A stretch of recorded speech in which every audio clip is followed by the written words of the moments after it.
Hola, muy buenos días.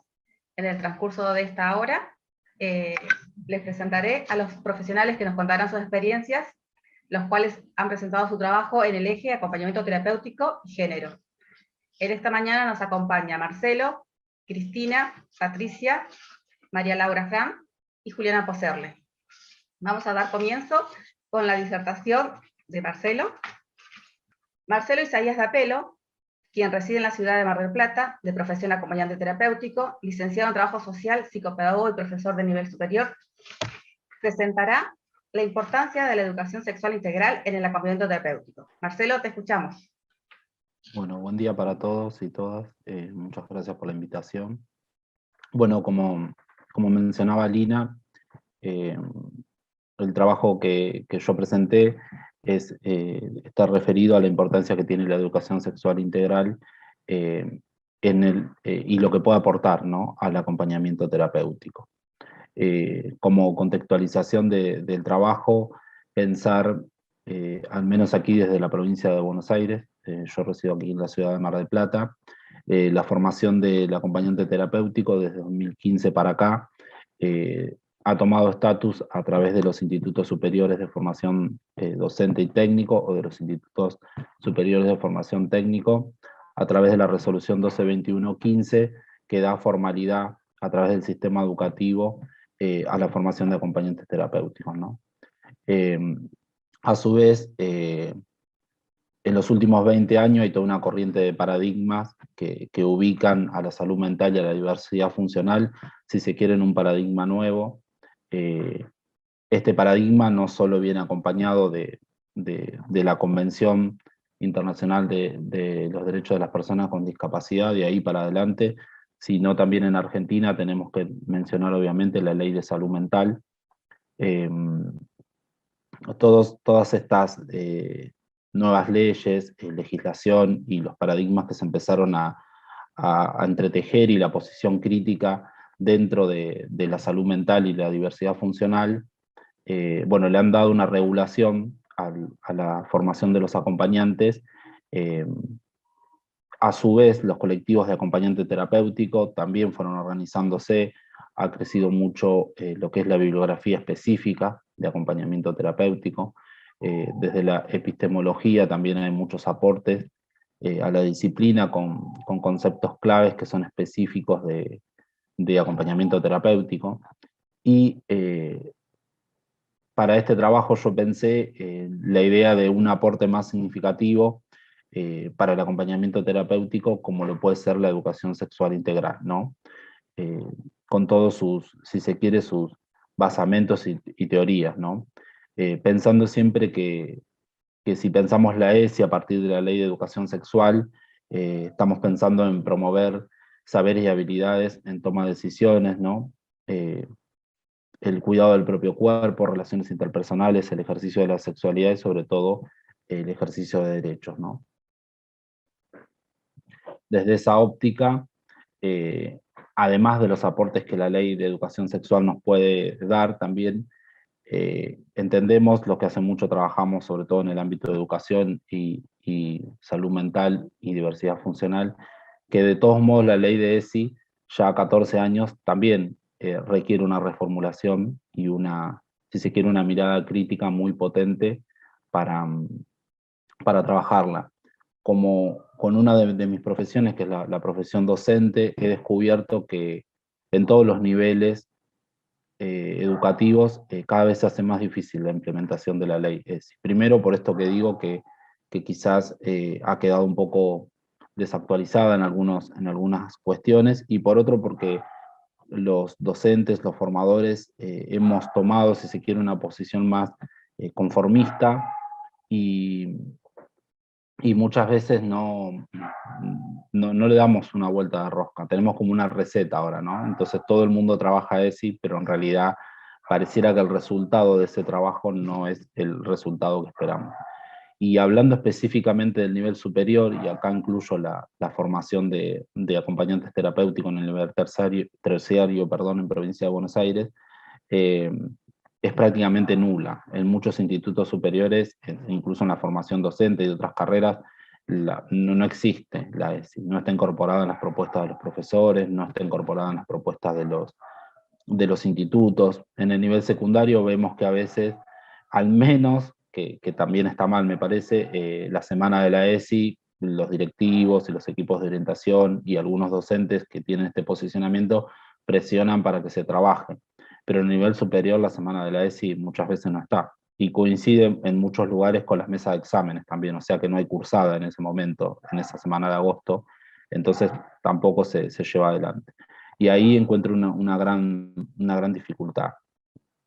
Siguiendo con lo que decía del tema de los 14 años de la ley, yo entiendo, y entendemos con muchos colegas que trabajan esto, que hay muchos estudios de género nuevo que pueden resignificar los contenidos de la propuesta de ESI, ¿no? Conceptos como interseccionalidad o poscolonialidad, que nos pueden ayudar también a pensar la desigualdad, el racismo y la xenofobia, sobre todo en personas, en instituciones, en toda situación que se dé de salud mental o de diversidad funcional. Otra cuestión que es muy importante es cómo pensamos y problematizamos el cuerpo, ¿no? Y la idea también de dejar esto desde la profesión de acompañamiento terapéutico, desde la profesión docente y también personalmente cada uno de nosotros, dejar de lado todos los estereotipos que reproducen la gordofobia y otros prejuicios, ¿no? Que están muy ligados a lo que es la corporeidad. Pensar por ahí las herramientas o lo que nos puede aportar la ESI en el acompañamiento terapéutico. Bueno, en principio muchas veces comprender la diferencia entre sexo y género. Bueno, la ponencia anterior, la compañera que estaba, habló mucho también de género y de varias cuestiones muy interesantes, y mi idea tampoco es centrarme en esto, simplemente era comentarlo. Obviamente que se supone o suponemos que cuando nos referimos a sexo es a lo biológico y cuando nos referimos a género es a lo cultural. Vuelvo a repetir, como decía la compañera en la ponencia anterior, históricamente es la medicina la que define el sexo de la persona, ¿no? A través de la identificación de genitalidad al nacer. A partir de esta idea y de la construcción social que se da una serie de expectativas sobre cómo será el sujeto, ¿no? A partir de esa demarcación que tiene al nacer. Después, creo que como sociedad, y vuelvo a decir, como docentes y como acompañantes terapéuticos, tendemos por ahí a posicionarnos de un lugar heteronormativo, ¿no? Que suponemos que todas las relaciones que se van a dar van a ser heterosexuales y aparece esto como una norma. Pensemos esto en términos de diversidad funcional, muchas veces ni siquiera está esa posibilidad, ¿no? De mantener una relación heterosexual, ni hablar homosexual, o la relación afectiva que la persona elija tener, ¿no? Es muy importante entender que es la familia, las instituciones educativas, las instituciones de discapacidad, las que reproducen a través de sus discursos y sus prácticas esta idea de heteronormatividad, ¿no? Otro concepto quizás para pensar está ligado, bueno, a las desigualdades de género, ¿no? Volvemos otra vez a lo que es la medicina cuando hace esta, si se quiere, clasificación o esta señalización a partir de los genitales al nacer, colabora mucho con la exclusión de las personas, bueno, homosexuales, transgéneros, intersexuales. Entiendo que el acompañamiento terapéutico debe problematizar y revisar todas estas prácticas para dejar definitivamente de lado esta tradición, ¿no? Y entiendo que la clave para que esto se pueda empezar a decir, a pensar, tiene que ver con la formación de los acompañantes terapéuticos. Por eso apunto a la formación en el nivel superior, ¿no? Y acá podemos plantearnos algunos interrogantes, ¿no? En principio, en la formación de acompañantes terapéuticos se aborda la ESI, ¿sí? Este abordaje es transversal a todo el ciclo de formación. Es una buena pregunta que nos podríamos hacer todos los que están estudiando, los que han estudiado, si está esta posibilidad y si también hay, fuera de la educación formal, alguna alguna posibilidad de formarse con cursos específicos para lo que es el rol y la tarea del acompañante terapéutico. Para pensar también la desigualdad de género, vistas desde la ESI, incorporando el acompañamiento terapéutico, yo propongo detenernos en dos conceptos, ¿no? El de interseccionalidad y también en el concepto de poscolonialidad. De algún modo, lo quiero resumir así, quizás desde el paradigma de la interseccionalidad podemos pensar las desigualdades y la exclusión de las personas del colectivo con la que nosotros trabajamos desde otro lugar, ¿no? No pensarlo simplemente desde la suma de las desigualdades, pero muchas veces a mí me gusta poner un ejemplo, ¿no? No es lo mismo una persona con diversidad funcional masculina, ¿no? Que viva en el centro de una ciudad grande, que quizás una persona con diversidad funcional femenina, ¿no? Que viva en el interior del país, por decirlo, o en una ciudad más chica y, por ejemplo, viva también en un barrio de emergencia, ¿no? Las desigualdades siempre van a ser más marcadas, no solo por sexo, género, clase social, sino también por cuestiones vinculadas a lo económico, a la accesibilidad, y por ahí eso es lo que nos tenemos que plantear, porque muchas políticas o muchas intervenciones que hacemos desde el acompañamiento terapéutico también se hacen como si todas las personas tuvieran la misma realidad, ¿no? Y no vamos, no podemos visualizar quizás que hay exclusiones y situaciones mucho más profundas. Bueno, la conclusión, la idea de la ponencia era reafirmar la importancia que tiene la ESI para el ejercicio de la práctica del acompañamiento terapéutico y sobre todo de construir miradas, ¿no? Y pensando siempre desde la desigualdad de género, el cuerpo y la corporeidad, obviamente con la perspectiva sostenida de la interseccionalidad y poscolonialidad, como recién mencionaba. Bueno, muchas gracias. Muchas gracias, Marcelo, por tu exposición. A continuación, presentarán su trabajo una pareja terapéutica, María Cristina Cerveto Dalmán, de profesión técnica superior en acompañamiento terapéutico, profesora de educación especial, auxiliar en psicomotricidad y estudiante de la licenciatura de acompañante terapéutico. También Patricia Aranguiz, técnica superior en acompañamiento terapéutico, auxiliar en psicomotricidad, estudiante de la licenciatura de acompañamiento terapéutico, ha trabajado en acompañamiento terapéutico en instituciones escolares y en domicilio particular de adultos mayores. Las compañeras nos presentarán sobre si tenemos los mismos derechos, discapacidad y sexualidad. Chicas, ¿las escuchamos? Hola, buenos días. Bueno, como nos presentó Alina, soy Patricia, y bueno, con Cristina queremos agradecer este espacio y pensar y poder preguntarnos si todos tenemos los mismos derechos y qué ocurre con la sexualidad en discapacidad. Y bueno, lo vamos a pensar un poco en este momento. Para comenzar, vamos a arrancar por la definición de sexualidad de la Organización Mundial de la Salud, que dice que es un aspecto central del ser humano, presente a lo largo de su vida. Abarca el sexo, las identidades y los papeles de género, el erotismo, el placer, la intimidad, la reproducción y la orientación sexual.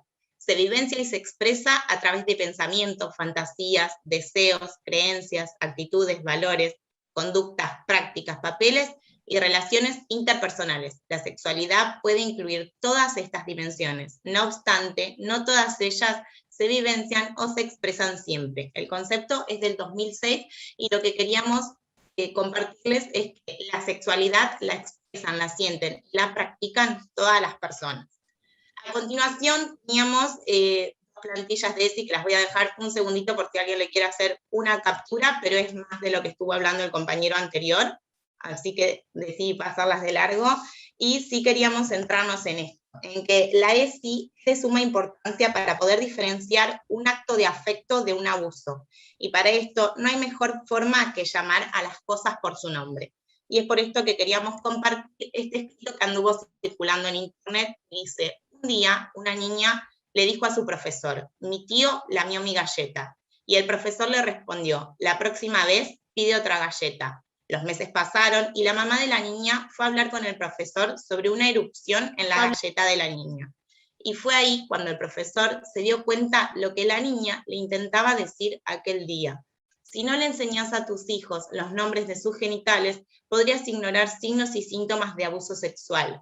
Pene y vulva no son malas palabras y no existe una edad apropiada para hablar de ello. Hay que hacerlo como cuando le enseñamos a decir mamá y papá.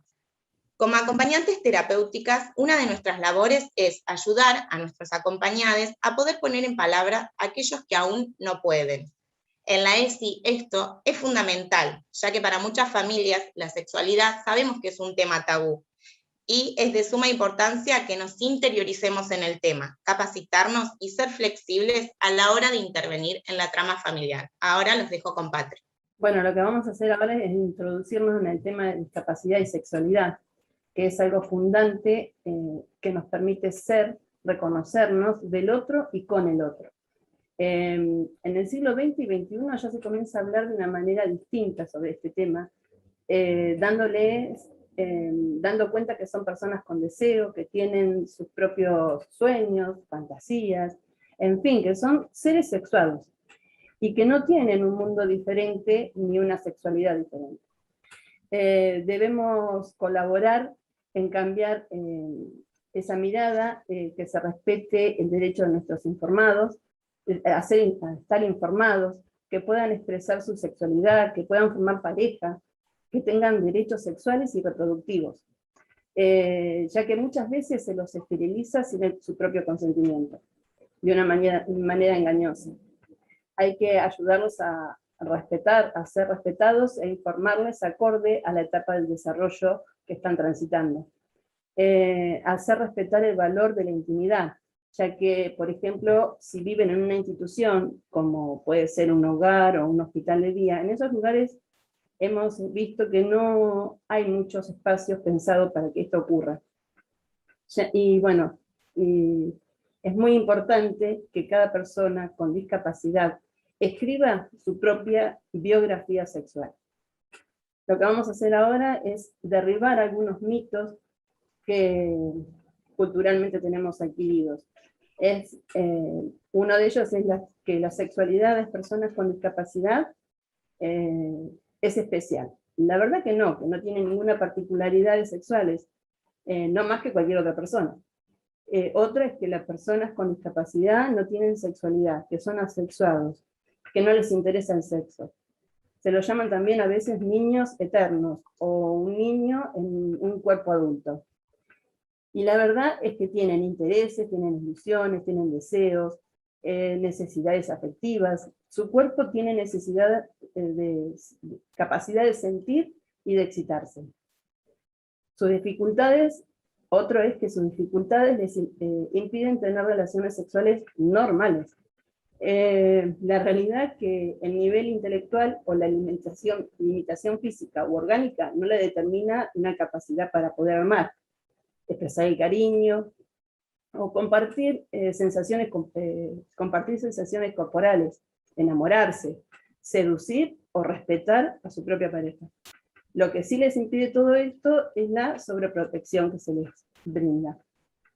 Otro es que pueden transmitir genéticamente la discapacidad. Y la verdad es que el origen de la discapacidad, como sabemos, no es siempre genético. Además, esta concepción supone reproducción, y la realidad es que la sexualidad y reproducción no tienen por qué estar siempre ligadas. Tienen capacidad para captar el abuso del que pueden ser objetos. La realidad es que si bien son particularmente vulnerables al abuso sexual, esto no es debido al infantilismo o la falta de interés sexual, sino a factores relacionados con la estrecha dependencia y sumisión a terceras personas y a la falta de educación sexual. Todas las personas con discapacidad son heterosexuales. La realidad es que, como decía nuestro compañero, las personas con discapacidad pueden ser homosexuales o bisexuales, pero en muchas ocasiones no se les permite pertenecer ni siquiera a la norma, a lo esperado, a la heterosexualidad. Por lo tanto, mucho menos podrán salir de un armario si es que no conocen esa opción. La ESI tendrá que estar encaminada a que cada persona pueda descubrir sus tendencias sexualidad. Y por último, las personas con discapacidad no necesitan ESI. Esto es totalmente falso, ya que todas las personas somos sexuadas con derechos, capacidades y potencialidades. Debemos creer y confiar en las personas con discapacidad para ayudarlas a desarrollar su autonomía al máximo posible. Bueno, ahora pensamos qué podemos hacer nosotros como acompañantes terapéuticos. Y bueno, pensamos en que podemos mostrarnos abiertos a preguntas de nuestros acompañados y con una disposición para hablar del tema, buscar que puedan tener información acerca de las prácticas sexuales o expresiones afectivas, que puedan hacerse públicas o cuáles corresponden en el ámbito privado.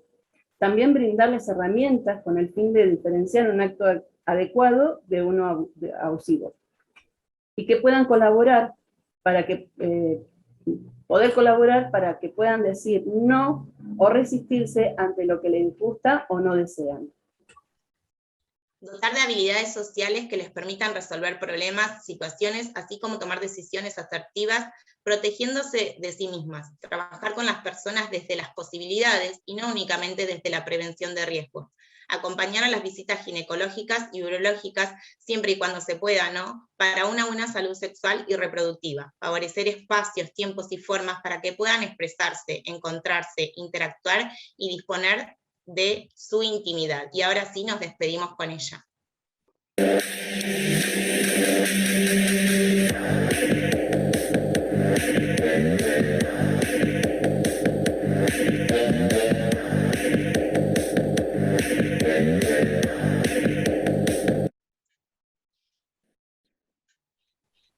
Bueno, muchas gracias, chicas.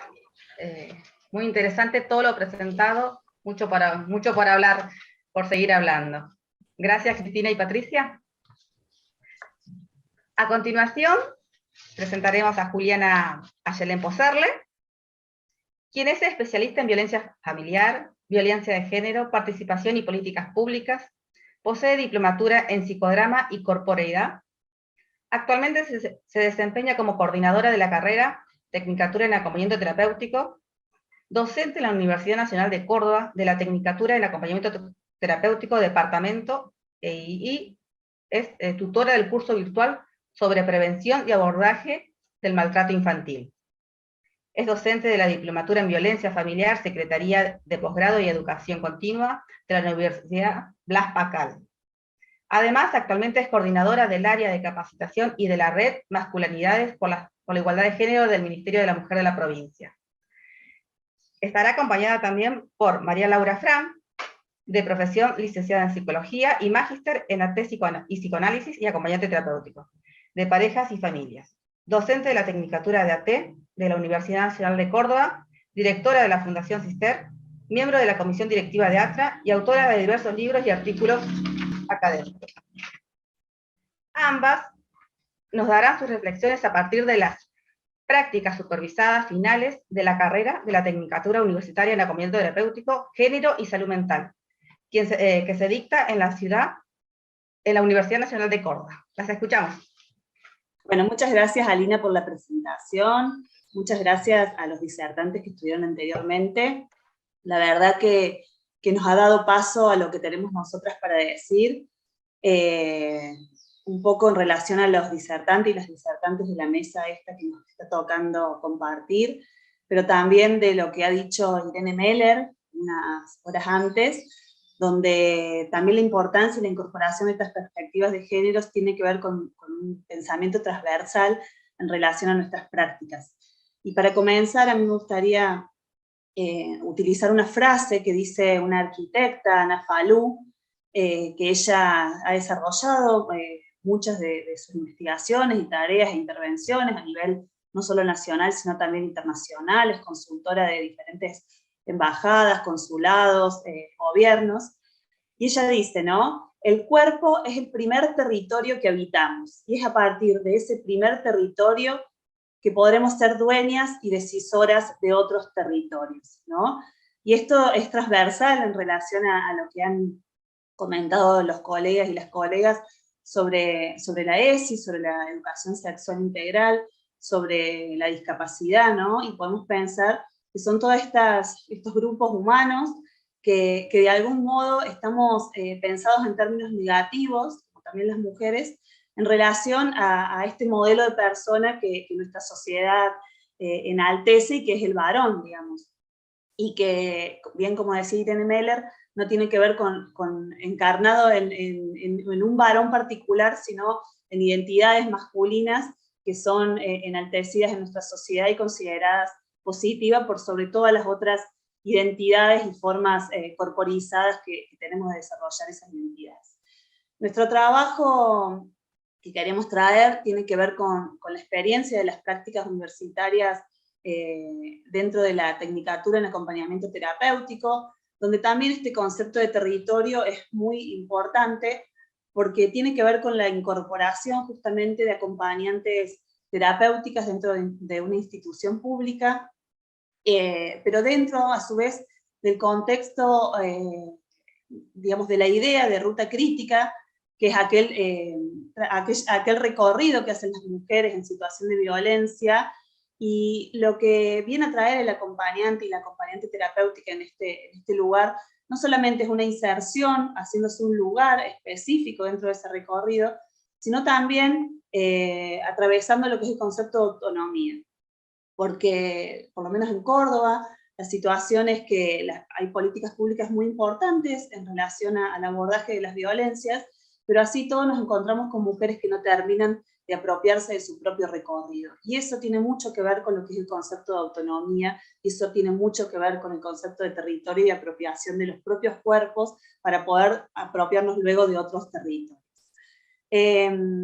Esta práctica comienza nada más y nada menos que en el momento de la pandemia, declarada en marzo del 2020 por el COVID-19, y se fue delimitando a partir de dos grandes momentos que fueron planteados a partir de lo que es el ASPO, el aislamiento social preventivo y obligatorio, y luego el DISPO, que era este paso al distanciamiento social preventivo y obligatorio.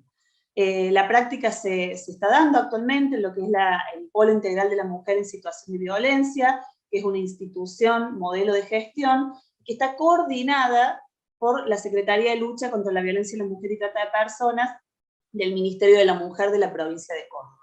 En un primer momento se plantea como práctica, digamos, pensando en esta cuestión del aislamiento, no solamente con las usuarias, sino también institucional, donde el dispositivo institucional se muta absolutamente todo a lo que es una línea telefónica provincial, que es el 0800-888-9898, y empieza a ser esa la única boca de acceso a esta atención, ¿no? Entonces, en un primer momento se plantea el acompañamiento a partir de una atención telefónica. ¿Qué sucede? Que en relación, digamos, teníamos los decretos nacionales, decretos provinciales, y a su vez las resoluciones de rectorado de las universidades, donde cada una planteaba diferentes cuestiones en relación a esto del DISPO y el ASPO. Nosotros como institución que trabajábamos con violencia, si bien no éramos institución esencial porque no éramos salud, pero sí fue considerada una institución dentro de estas prácticas necesarias, y por eso estábamos eximidas del aislamiento, y digamos, las mujeres en situación de violencia podían circular, como así también las personas trabajadoras profesionales que abordábamos esta temática.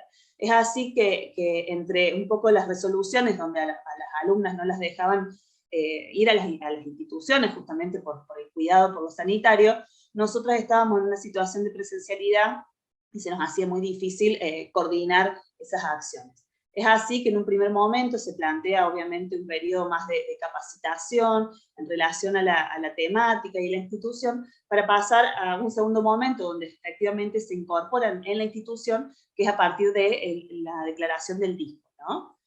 En el ASPO, bueno, esto es un poco lo que yo les decía, se planteó la incorporación de la línea telefónica.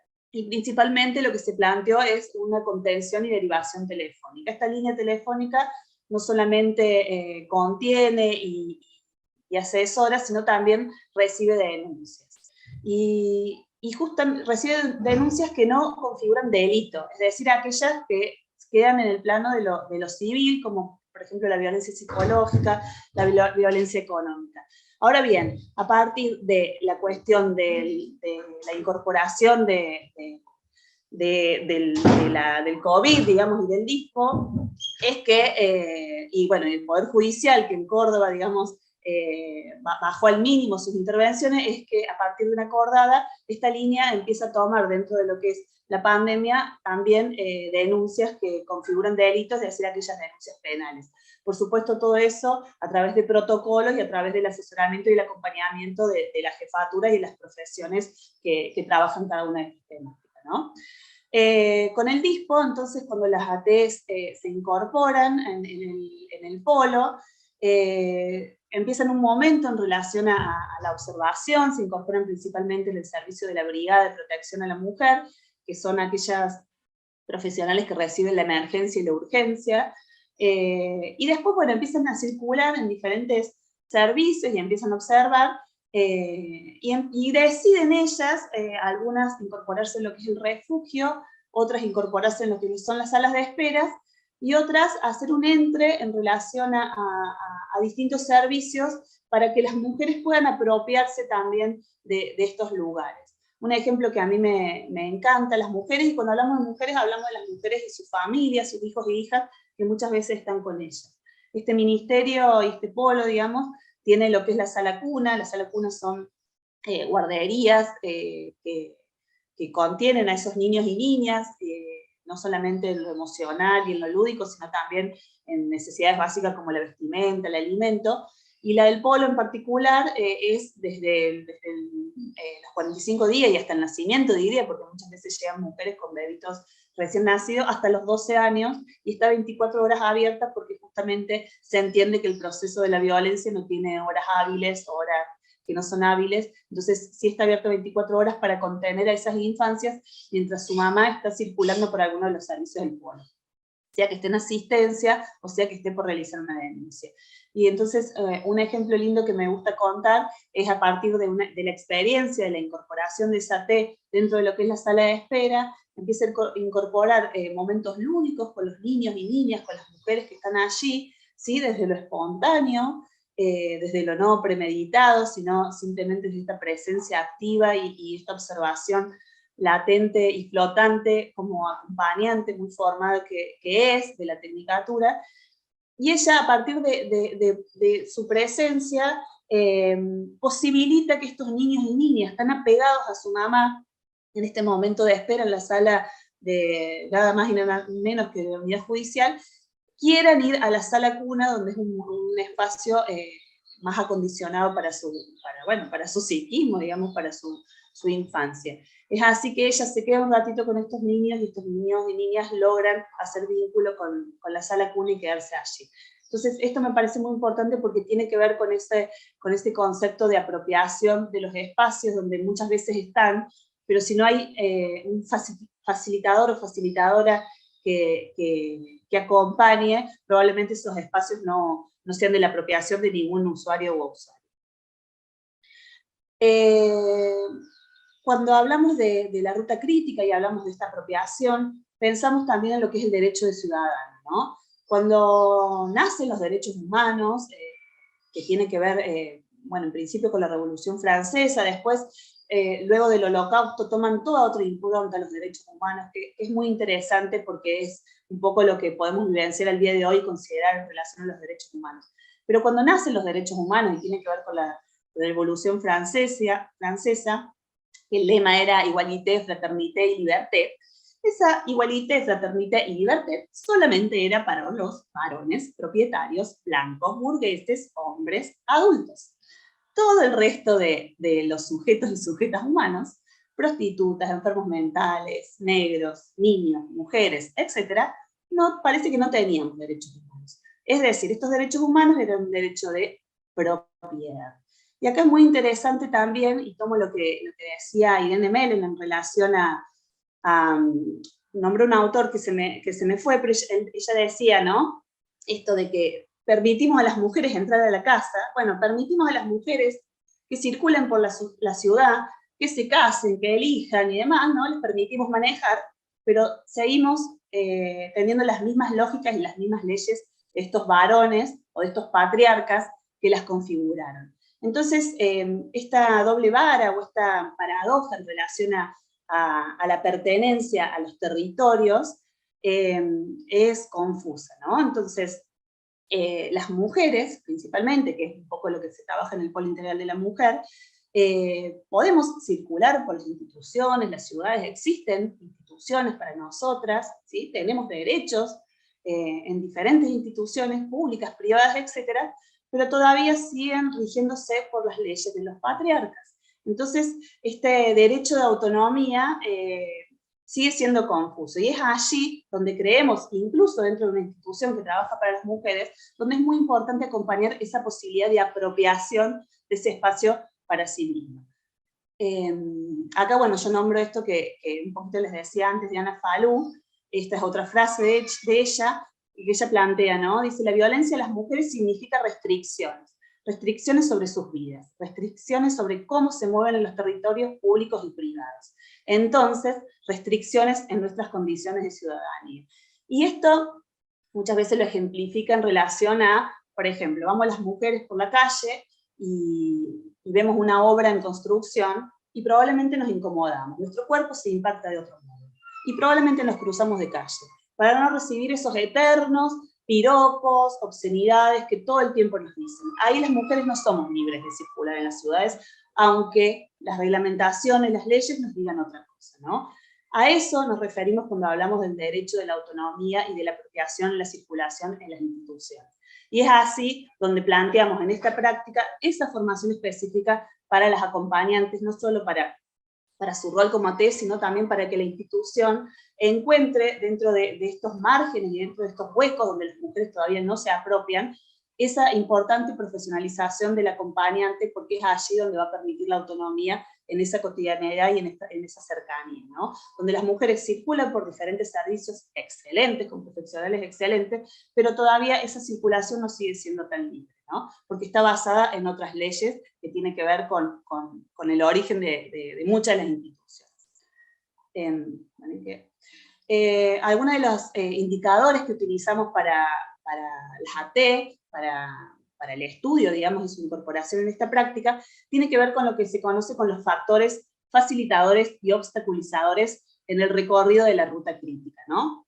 Y estos factores tienen que ver con lo externo y lo interno. Lo externo es aquello que viene de la institución o de la sociedad, ¿no? Que obstaculiza o facilita de acuerdo a cómo se plantee, ¿no? Instituciones muy burocratizadas, o por ende instituciones que tienen servicios adecuados para ellas y que generan y fomentan, por ejemplo, una práctica como esta para que ella se apropie. Pero también hay factores internos que obstaculizan o facilitan, y eso tiene que ver con aspectos psicológicos, aspectos de la socialización, etc. Entonces, de la observación de esos factores es que las acompañantes pueden de algún modo analizar esos recorridos en la ruta crítica de diferentes mujeres y allí poder pensar sus intervenciones y allí poder pensar dónde incorporarse. Es por ello que ellas, a partir de un periodo de observación específico, es que se incorporan en distintos espacios del ministerio, porque es allí, o del polo mejor dicho, porque es allí donde ellas consideran que iba a ser más fuerte su trabajo y por supuesto también su interés, ¿no? Como mecanismos previstos para el seguimiento y la evaluación, planteamos obviamente registros de campo, espacios de supervisión o de covisión, mejor dicho, con diferentes docentes de la tecnicatura, no solamente que acompañaran en la escritura de su proyecto, sino también que escucharan lo que ellas estaban pensando, y también, por supuesto, y principalmente, trabajadoras, jefas de la institución que seguían a cada paso y acompañaban el proceso de esta práctica de ellas.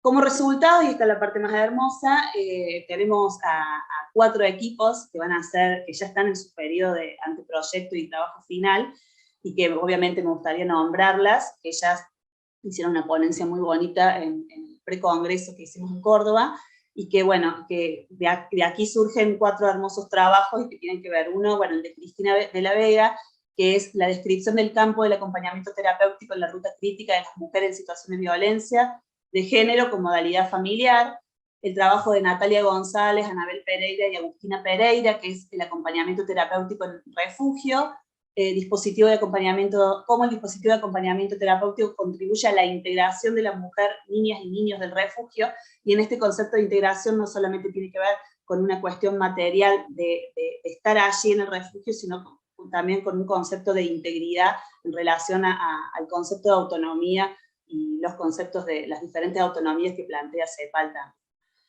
El otro trabajo es el de Lucrecia Góngora, que ella plantea la inclusión del acompañamiento terapéutico en la sala de espera de la unidad judicial, pero es dentro del Polo Integral de la Mujer, en la asistencia a mujeres víctimas de violencia de género e intrafamiliar, y el trabajo de Macarena Tisera, que a mí me parece fabuloso y que hace una distinción o un análisis en relación a lo que es el acompañamiento terapéutico y su campo de incumbencia y su intervención en relación a lo psi, a lo intrapsíquico, a lo interrelacional, y que lo diferencia de lo que es el acompañamiento comunitario, que tiene que ver con un saber sobre los espacios de las violencias y que tiene que ver más con un activismo. Aquí le voy a dar la palabra a mi colega María Laura Frank, en relación también a lo que tiene que ver con estas antecedentes y reflexiones de una práctica universitaria y que nos permite pensar en qué momento del acompañamiento terapéutico estamos hoy y que hace eco al lema de este congreso. Gracias. Bueno, decidimos presentarnos juntas porque venimos trabajando juntas y creo que no es sino con otros, con reflexiones conjuntas, con encuentros, con peleas, encuentros y desencuentros que se van construyendo las ideas, las acciones, los saberes que posibilitan abrir nuevas puertas.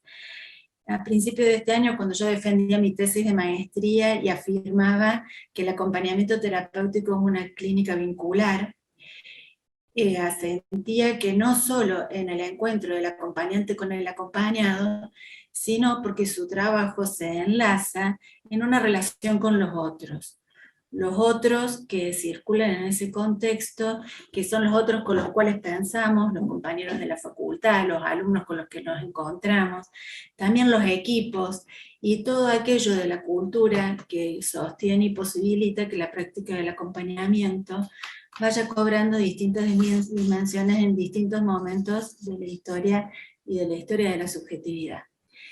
Y entonces pensaba cómo surgió el acompañamiento terapéutico, y todos nos acordamos y contamos el cuentito que a veces yo ya digo que es mítico, que surge en el afán de poder otorgar a aquellos sujetos que sufrían padecimiento psíquico algún tipo de acogida, de alojamiento, que restituya la palabra, que le pueda dar un lugar en la sociedad, que pueda rescatar la subjetividad.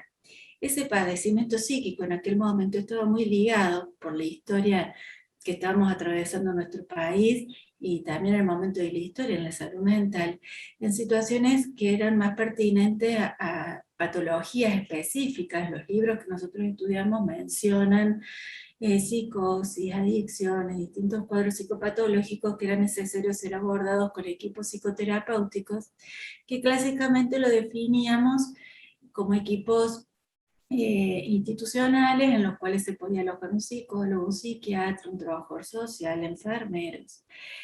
Pienso que el mundo ha cambiado un poco, el acompañamiento también se ha podido solidificar y dada su eficacia clínica, ha logrado tener en nuestro imaginario, en nuestra clínica, en nuestras leyes y en nuestras instituciones un lugar contundente. Creo que reducir el trabajo de los acompañantes terapéuticos solamente a la psicopatología reduce en gran parte la posibilidad de acceder a alojar a aquellos sujetos que padecen, que tienen sufrimiento psíquico. Y no solo nos vamos a referir, sé por supuesto que los padecimientos subjetivos que tienen que ver con trastornos psicopatológicos deben ser, ¿no?, abordados, pero no son los únicos, y hay la necesidad de poder ampliar la capacidad de los acompañantes terapéuticos de pensarse, de deconstruir para volver a construir aquello que es nuestro dispositivo. Por supuesto que dentro de lo que Graciela Bustos en el acto de apertura hablaba, respetando siempre lo que es la idoneidad de nuestro rol, ¿no?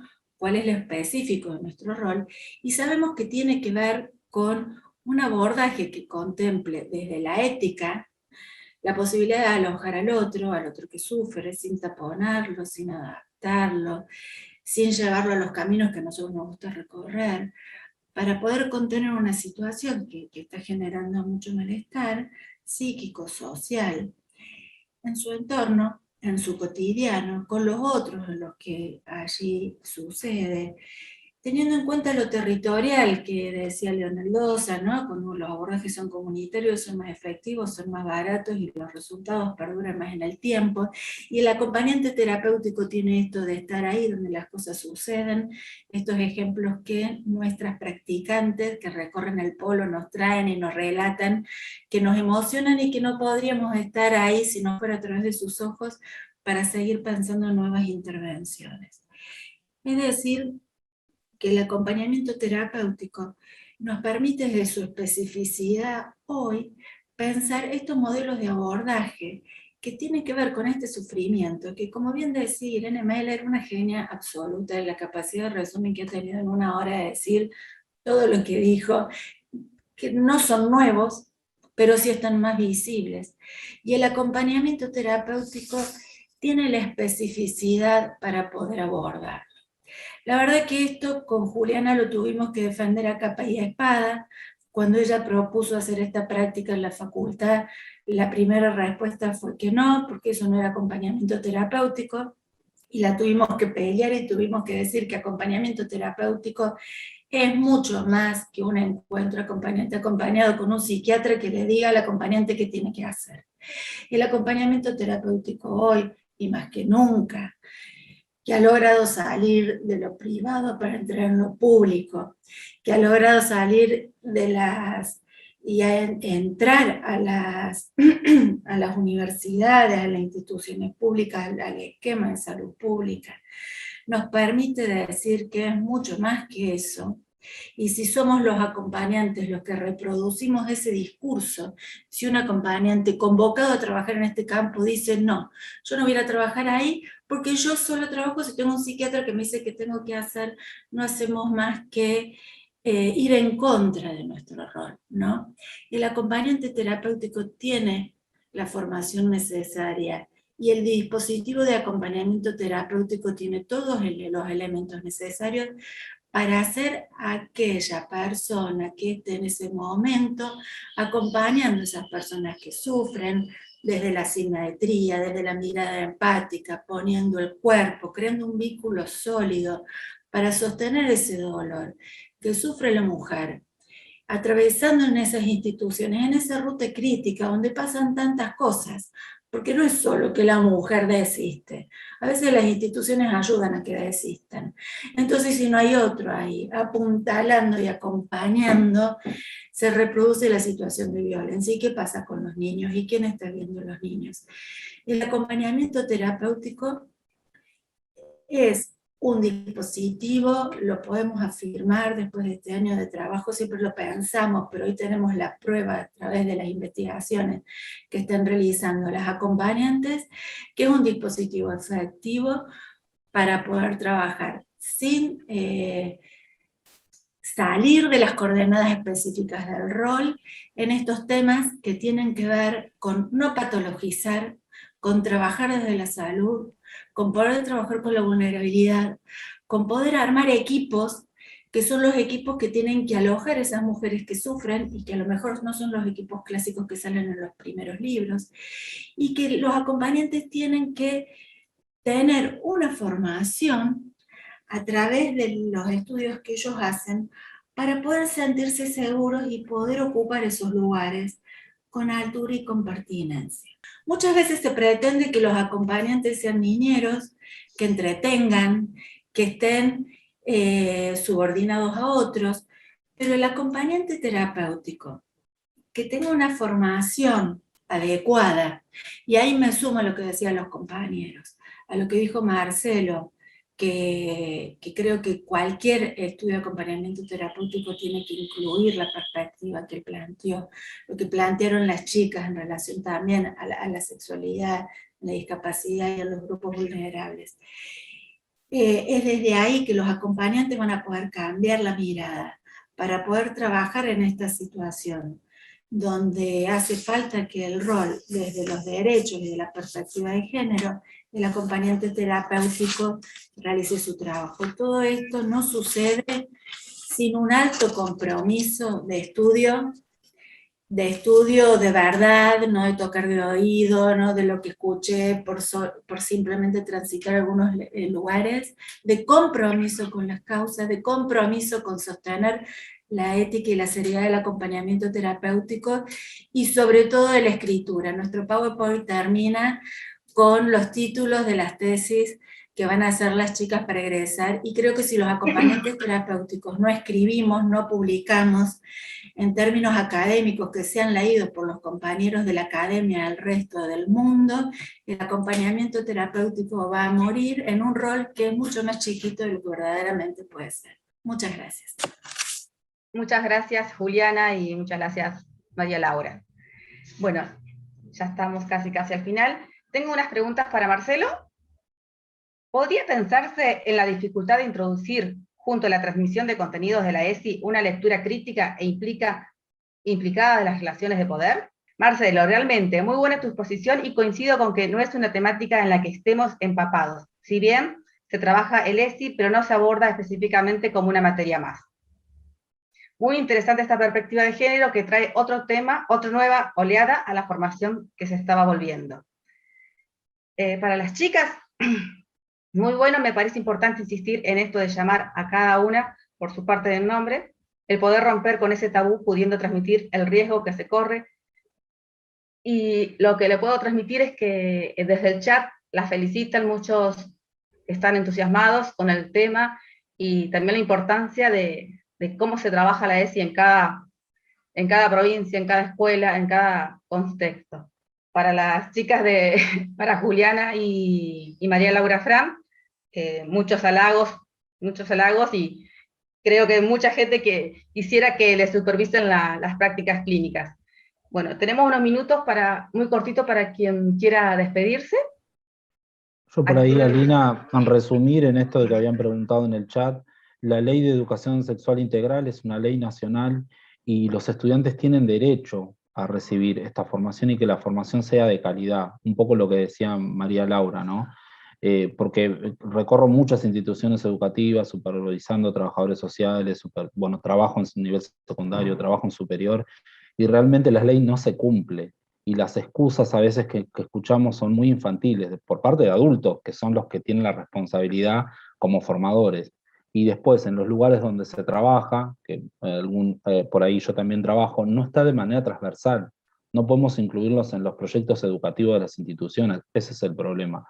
El que trabaja en educación también tiene que saber que la estructura de una institución educativa parte a partir del proyecto educativo institucional, y que se construye con los estudiantes, los docentes, los auxiliares y toda la comunidad educativa, no solo a partir de los directores o de los profesores, que pueden tener muchas ganas o muchas ideas. Creo que María Laura recién lo decía, de escuchar algo por ahí y reproducirlo.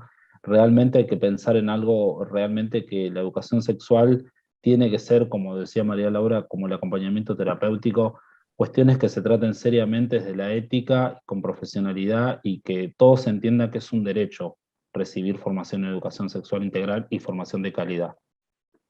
Totalmente cierto, y es así, es una ley que no está, pero no se implementa. Lo importante es que hay personas que quieren hacer que se implemente y que se respete. Eso es, sobre todo, y más los AT, que es con quien trabajamos continuamente, con esta población que la necesita y con urgencia.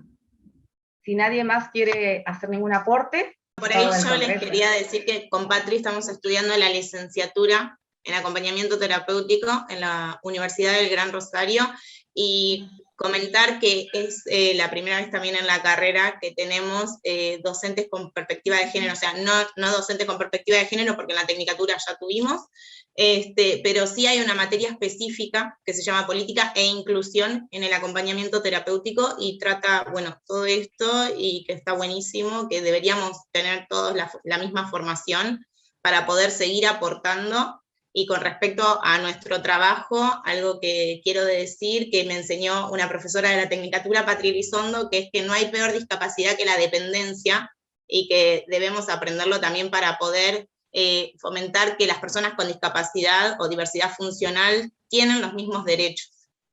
Totalmente. Yo quería decir que, bueno, gracias a Juliana que me metió este tema y ahora no puedo salir nunca más, ya me puso las gafas violetas y que es el tercer año que en los congresos de acompañamiento terapéutico organizados por ATRA y una mesa de género, me parece que es un acto potente que nos lleva a pensar, a preparar los trabajos, que lleva a todos los acompañantes que participan de este congreso a escuchar, a hablar del tema, y que es un tema que tiene que quedarse en los congresos de ATRA por mucho tiempo porque se está haciendo camino.